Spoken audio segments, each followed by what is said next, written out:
For decades, Circus Circus was the first stop for families visiting Las Vegas, a cheap room with a free circus act above the slot machines.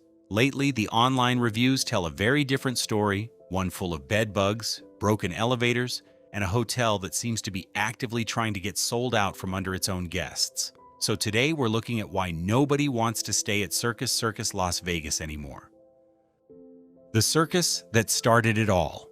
Circus Circus opened on October 18, 1968, the brainchild of Jay Sarno, the same developer who'd built Caesar's Palace 2 years earlier. More than 10,000 people showed up for opening night, and Sarno himself rode in on an elephant, dressed as ringmaster in top hat and tails. The concept was genuinely radical for its time, a casino built specifically around families, with live trapeze acts performing directly above the gaming tables and a second-floor midway packed with carnival games for kids, a combination nobody else on the Strip had seriously attempted before. There was just one problem.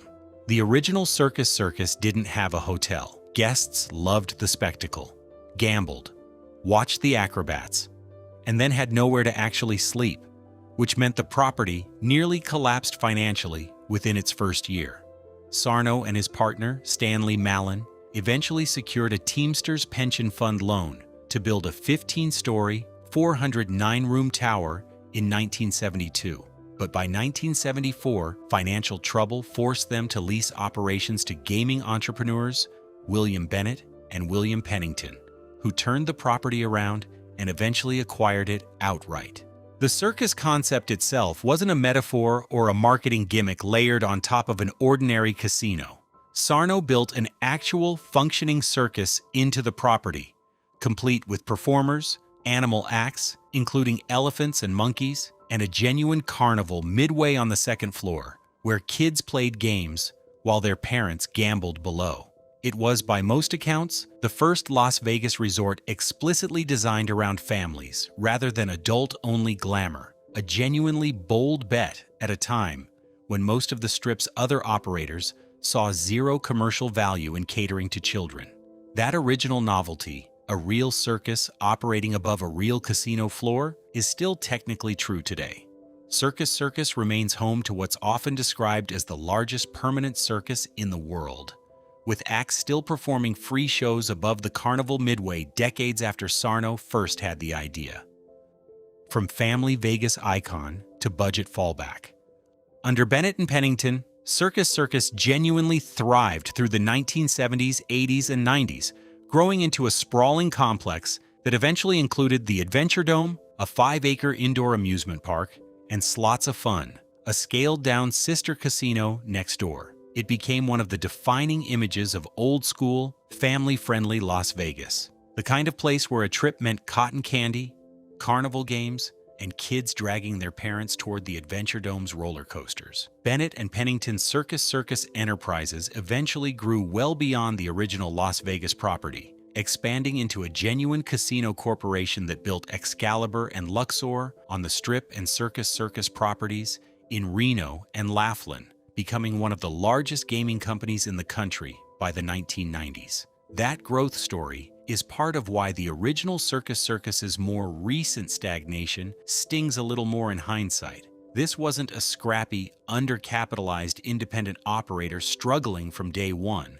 It was, for a long stretch of its history, the flagship property of a genuinely successful, well-funded gaming empire, before a series of corporate sales gradually separated the casino from the kind of sustained reinvestment that had originally built its reputation in the first place. Then, in 2005, MGM Mirage acquired Circus Circus's parent company, Mandalay Resorts Group, for $7.9 billion, folding the once independent circus-themed resort into a much larger corporate portfolio where it was never quite the priority. MGM held onto it for 14 years before selling it to Las Vegas hotelier Phil Ruffin in December 2019 for $825 million.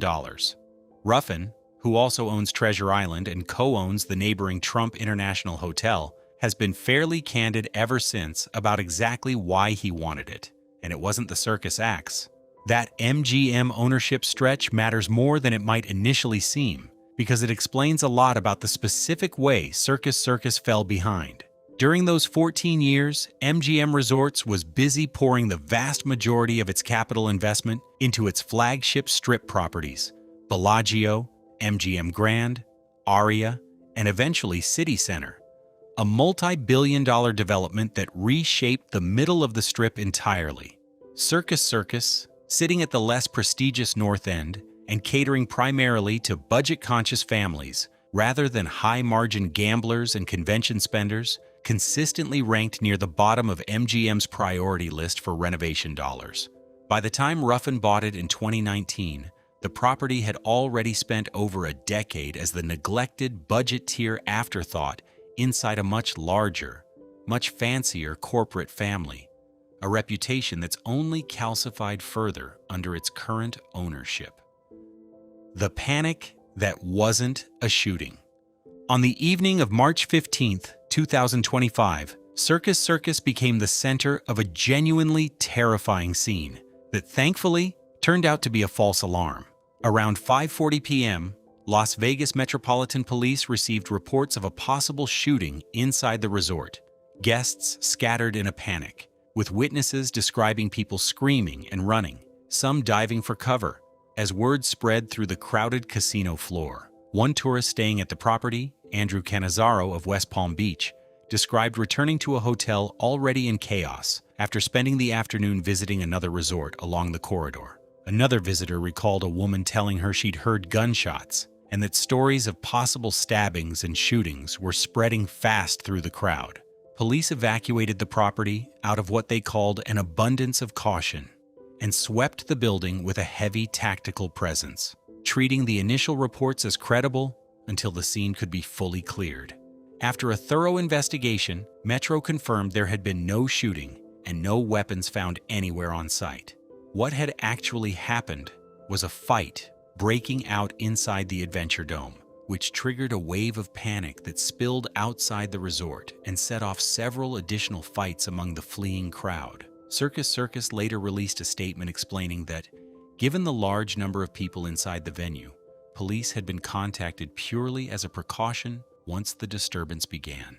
No one was shot, no one was seriously hurt beyond the fights themselves, but video of terrified tourists sprinting through a Las Vegas casino, uncertain whether they were in the middle of an active shooter situation, is exactly the kind of moment that lingers in people's minds long after officials clarify what actually happened. And it landed at a moment when Circus Circus's broader reputation was already taking hits from an entirely different direction. Incidents like this tend to spread faster than their eventual corrections, especially in the age of live-streamed social media video. Within minutes of the initial 911 calls, unverified claims of an active shooting were already circulating widely online, complete with dramatic footage of crowds fleeing across the casino floor and out onto the strip.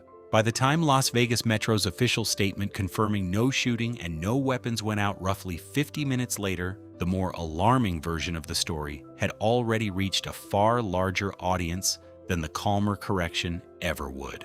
That gap between how fast a scary rumor spreads and how slowly an accurate follow-up catches up is a genuinely common problem for any large public venue in the smartphone era, but it's a particularly rough one for a property already fighting an uphill battle on its overall reputation.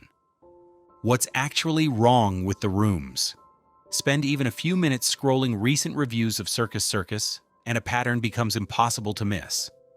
On the booking platform Kayak, aggregated guest scores currently rate the property's cleanliness at just 0.5 out of 10, an almost unbelievably low number for any hotel still operating on the Las Vegas Strip. One January 2026 reviewer bluntly warned future guests, "Don't let them put you into the Manor set of buildings, which is far from the main tower." Another, writing in December 2025, described the property in 3 words: "Place is gross," adding they'd found a bug in the shower on arrival. The gap between rooms is significant enough that it's genuinely worth breaking down. Circus Circus operates several distinct room categories under one property name, including the Casino Tower, the West Tower, the Skyrise Family Tower, and the Manor buildings. and reviewers consistently report a night and day difference depending on which one they end up in. The Casino Tower and West Tower sit directly connected to the main casino floor and have received more recent renovation attention, with several reviewers describing those specific rooms as clean and genuinely comfortable for the price. The Skyrise Family Tower similarly draws more positive comparisons, often described as feeling closer to a normal, modern hotel room than the rest of the property. It's the manor buildings specifically that generate the overwhelming majority of the property's worst reviews, and the pattern of complaints suggests plenty of guests don't fully understand which category they've booked until they arrive. Booking platforms don't always make that distinction obvious at the point of purchase either. Several third-party travel sites list manor rooms alongside the casino tower and skyrise options with similar-looking photos and only a small note buried in the fine print explaining the half-block walk to a separate building. Guests booking based purely on price, which is precisely the audience Circus Circus has spent decades marketing itself toward, are disproportionately likely to end up in the manor rooms without realizing the trade-off they've actually made, setting up exactly the kind of mismatched expectations disappointment that fuels so much of the property's current review pileup. The manor rooms come up constantly in complaints, and for good reason. Unlike the main casino towers, the manor buildings sit roughly half a block away from the lobby and casino floor, a separate motel-style section that guests often don't realize they've booked until they're already standing outside it with their luggage. One TripAdvisor reviewer described their manor stay in blunt detail: a strong, unpleasant smell that got worse once the air conditioning kicked on, a non-functioning toilet, no toiletries, not even toilet paper, and carpets visibly stained enough that they called the whole experience distressing. The bedbug problem isn't just internet rumor either. Southern Nevada Health District records obtained through public records requests confirmed that in January 2022, a Circus Circus executive was formally notified after a guest reported being bitten by bedbugs in their room. Inspectors confirmed bedbugs were present and closed the surrounding rooms for 2 weeks for treatment. Circus Circus wasn't alone on that list. 7 different Strip properties turned up in the same records, including Caesars Palace and MGM Grand. But Circus Circus's broader reputation for cleanliness issues means a confirmed bedbug report lands differently there than it might at a resort with a more polished overall image to fall back on. The one part of the property that still gets praised. Oddly enough, the Adventure Dome, the 5-acre indoor amusement park that's arguably Circus Circus's single biggest draw, gets a noticeably different reception than the rest of the resort surrounding it. One recent reviewer who spent years criticizing Circus Circus's deteriorating condition, using words like neglected, divey, and depressing to describe the broader property, singled out the Adventure Dome specifically as an exception, writing that it was in pretty darn good shape from a maintenance perspective, with no rundown vibes here whatsoever. With 25 rides ranging from kid-friendly attractions to genuine thrill coasters like the Canyon Blaster and El Loco, the Adventure Dome consistently draws families back even when the surrounding hotel gets savaged in the same review. That contrast isn't universal though, and plenty of other visitors have described a considerably rougher Adventure Dome experience. One grandparent's review described a visit where their grandson eventually asked to leave out of sheer boredom, adding pointedly that paint, a major cleaning and maintenance are desperately needed. Another reviewer compared the experience unfavorably to their own local state fair after paying $40 for what they called 5 homely-looking rides, concluding bluntly that the entire hotel needs to renovate completely and try again. Ticket pricing draws its own steady stream of complaints too, with day passes running $60 for guests over 48 inches tall, a price point several reviewers have specifically flagged as steep relative to what similar regional amusement parks charge for a comparable day of rides. What seems to genuinely separate the well-reviewed Adventure Dome experiences from the disappointing ones is largely a matter of expectations and timing. Guests who go in expecting a modest indoor amusement park scaled to a Las Vegas hotel property, rather than a full-scale regional theme park, tend to walk away satisfied, particularly families visiting specifically because their kids have nowhere else nearby to burn off energy during a Vegas trip. Guests expecting something closer to a genuine destination theme park experience tend to leave disappointed, a gap in expectations that mirrors, in miniature, the exact same tension playing out across the rest of the property. A genuinely beloved, decades-old Las Vegas institution that increasingly struggles to meet the standards modern travelers now expect after seeing what's available just a short walk away. The elevators, the checkout, and 1,000 small frustrations. Beyond the headline-grabbing complaints, Circus Circus has developed a reputation for the kind of accumulated small frustrations that don't individually ruin a trip but collectively wear guests down. One recent TripAdvisor review described arriving mid-renovation to find only 3 working elevators serving roughly 20 floors and, by the reviewer's estimate, thousands of guests, with zero advance warning from the hotel about the disruption. "We were trapped every time we wanted to leave or go back to our room," the guest wrote, describing waits long enough to seriously disrupt their plans each day. Checkout has its own small friction built in. Rather than a simple phone call or key drop at the front desk, Circus Circus requires guests to either video or text their checkout confirmation, an unusual process that catches first-time visitors off guard.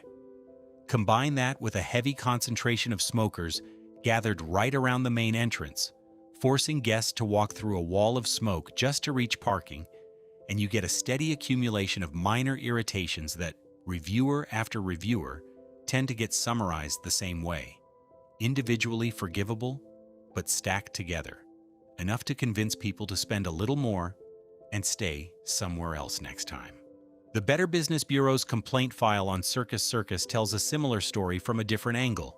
One guest wrote in describing a December stay in a manor room booked based on the photos and descriptions on the hotel's own website, only to arrive and find conditions extremely disappointing and far below acceptable standards, citing a strong, unpleasant odor that worsened once the air conditioning switched on.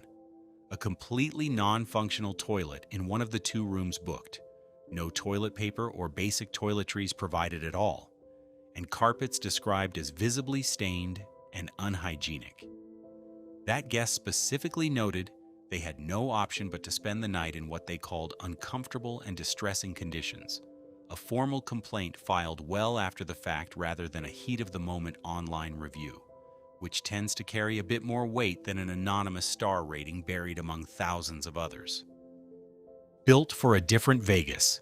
Part of what makes Circus Circus's decline feel so pronounced is simply how much the neighborhood around it has changed. For decades, the north end of the Strip was considered the less desirable stretch, home to aging, mid-century properties like Circus Circus and the long-shuttered Sahara and Riviera. That's shifted dramatically in recent years. Fontainebleau, Las Vegas, a 3,700-room luxury resort that had sat as an unfinished, abandoned tower for over a decade after its original developer went bankrupt during the 2008 financial crisis, finally opened directly next door in December 2023 under new ownership. Resorts World Las Vegas opened nearby in 2021. The long-troubled Sahara has undergone its own extensive renovation.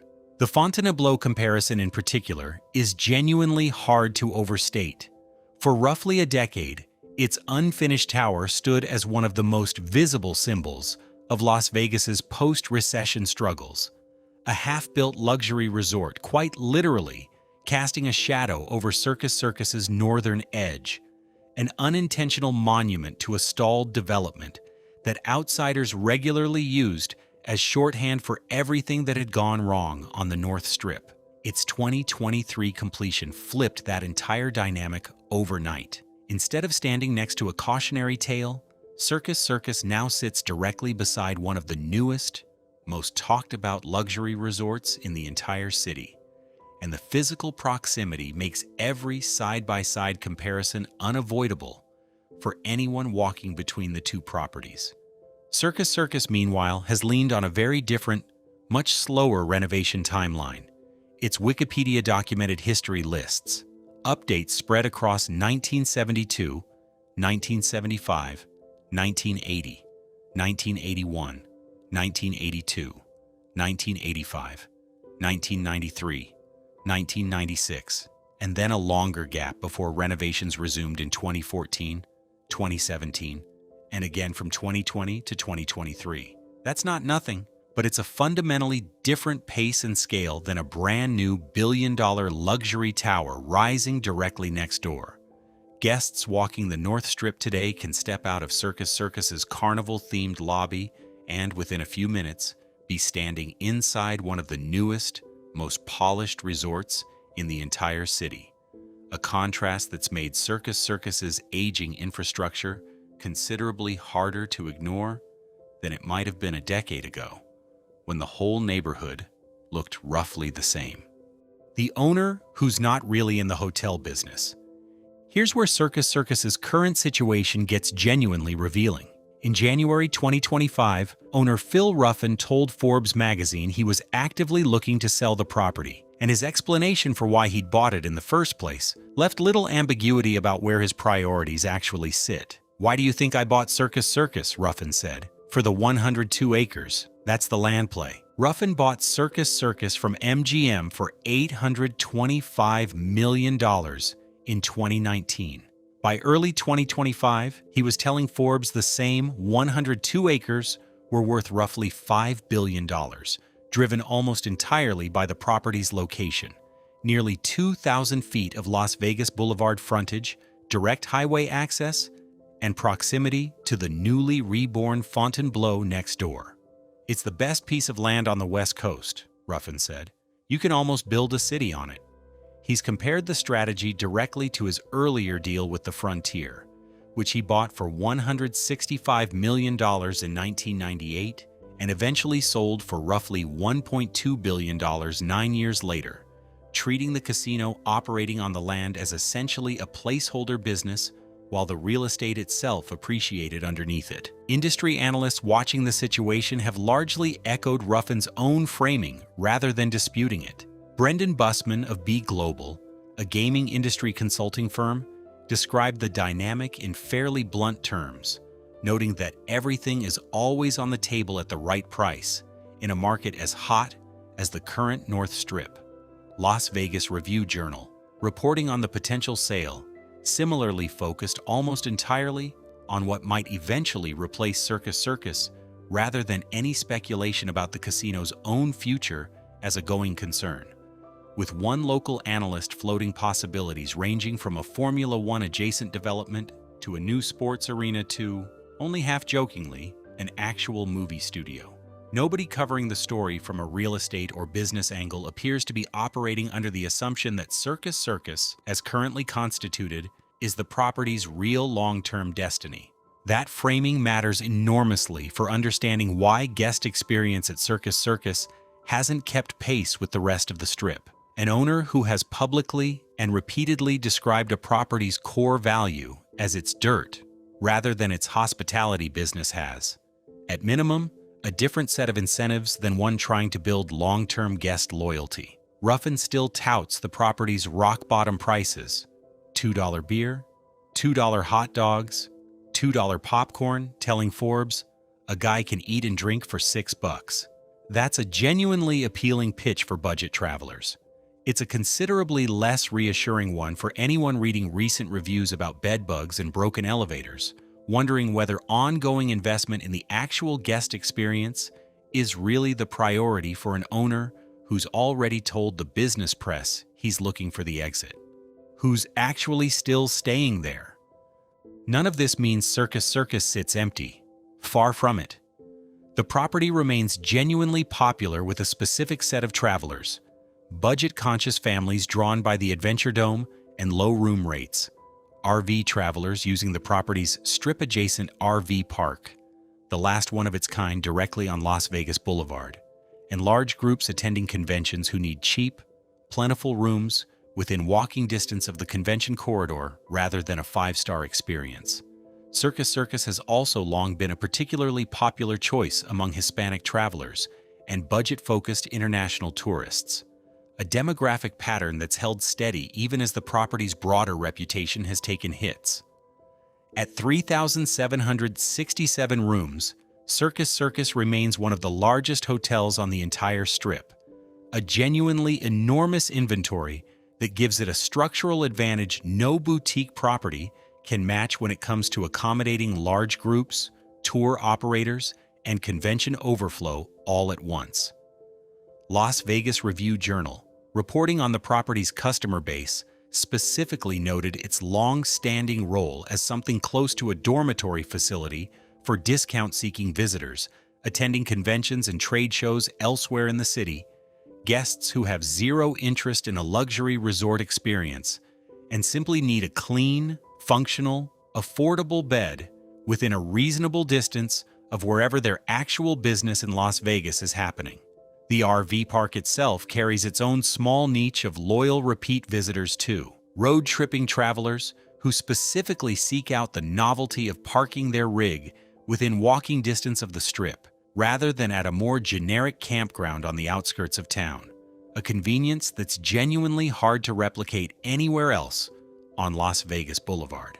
For that specific segment of travelers, the property's core value proposition, cheap rooms in a genuinely central Strip location, hasn't meaningfully changed regardless of what's happening with the ownership situation or the cleanliness scores online.